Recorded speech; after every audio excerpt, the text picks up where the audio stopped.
কখন ভর্তি হয়েছে? ভালো, বাচ্চাও ভালো, মার সাথে কথা বলে খালি পেশেন্টটা মরে যায় কি করে? এরা রাত 10টার সময় বাড়ি গেছে, পেশেন্ট সবটাই ভালো। এরা কোনো খবর দেয়নি যে অসুস্থ কি অবস্থায়, খারাপ খবর ভর্তি অন্য জায়গায় নিয়ে যায় ট্রান্সফার করে। এরা গাফিলতি করে ডাক্তারদের তো অবহেলায় মারা গেছে। শিশুটা ভালো আছে? কি পরিবার দেখতে দিচ্ছে না? মাটার তো দেখতে দিচ্ছে না, একার জন্য দেখতে দিচ্ছে। আপনারা কি চাইছেন? কি কি মনে হয় কি চিকিৎসকের গাফিলতি? হ্যাঁ, কাবিলের জন্য দাদা, ডাক্তারের জন্য 4-5টা পেশেন্ট নাকি এরকম মারা গেছে। কিসের জন্য চাই? এই নার্সিংহোমে নাকি এরকম বাচ্চা থেকে 4-5টা পেশেন্ট নাকি মারা গেছে। এরকম ডাক্তার নিয়ে আসে, মেডিসিন ডাক্তারটা এরকম পেশেন্ট মারা যায়। কি চাইছেন আপনারা? ডাক্তার কি এই পেশেন্ট মৃত্যুর পিছনে কাকে দায়ী করছেন আপনারা? কাকে দেখে যে ডাক্তার এখন শিওর করছে সেই ডাক্তারই এখন দায়ী। মানে কি চিকিৎসার গাফিলতি বলছেন? এখন তাই তো হচ্ছে, তাহলে পেশেন্ট পুরো মারা যাচ্ছে কি করে? হ্যাঁ, আমরা তাই কি কথা টথা সব বললে চিকিৎসা বিনা এখন মারা গিয়েছে বিনা চিকিৎসায়। এখন সেটাই ধরেন। কি চাইছেন আপনারা?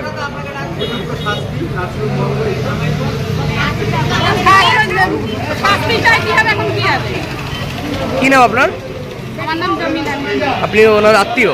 আমি ভাই যে হয়, আমি খুব হই। মোট এইখানে 13 জন মরেছে, 13 জন। হ্যাঁ, আজকে কি হয়েছে? আজকে ভোরের বেলা মরে গেছে, সকালবেলা বলছে কিন্তু কন্ডিশন খারাপ, দেখতেও যাচ্ছে না, বাড়ির লোকেরও ঢুকতে যাচ্ছে না। 7টার সময় বলছে মারা গেছে, মরেছে ভোরের বেলা। কি জন্য মরলো? সিজার করেছে, ডাক্তার নেই। গাফিলতিতে মৃত্যু? অবশ্যই হ্যাঁ, চিকিৎসার গাফিলতির জন্যই তো মরেছে। কি চাইছো আপনারা? হ্যাঁ, আপনারা কি চাইছেন? আমরা তো কি চাইছি, এখন দেখি কি হয়। ডাক্তার নেই, নার্সিংহোমটা বন্ধ, এইটাই চাই, যেন পরবর্তীকাল আর যেন কেউ না হয়। আমার বলতে আমাদের পেশেন্টের অবস্থা সিরিয়াস ছিল, এরা আমাদের জানায়নি। মারা যাওয়ার পরে তারপরে হ্যাঁ, কি অবস্থা এখন? কি জন্য ভর্তি হয়েছিল? হ্যাঁ, প্রেগনেন্ট ছিল। তারপরে এখানে ভর্তি করে, এখানে কোনো ডাক্তার নেই। হ্যাঁ, ঠিক আছে, তারপরে আমরা যখন সকালে এসে জিজ্ঞাসা করলাম আমাদের পেশেন্ট কেমন আছে, কেমন অবস্থা আছে, এরা তখনও বলছে যে আপনার পেশেন্ট ভালো আছে, ডাক্তার চিকিৎসা করছে।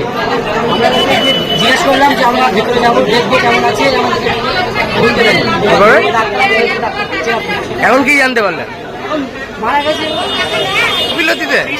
হ্যাঁ, চিকিৎসার মারা গেছে। কি চাইছে এখন? তো বিক্ষোভ কেন? বিক্ষোভে এমন একটা ঘটনা হয়েছে। এমনিতে কি নাম দাদা আপনার? আপনার নাম? আমার নাম আলী হোসেন। যিনি মারা গেছেন তার নাম? আপনি? হ্যাঁ? সারার বউ। আচ্ছা আচ্ছা আমার সারার বউ। আচ্ছা আচ্ছা, মানে আপনার আত্মীয়? আপনার নাম? আমার নাম আলী হোসেন।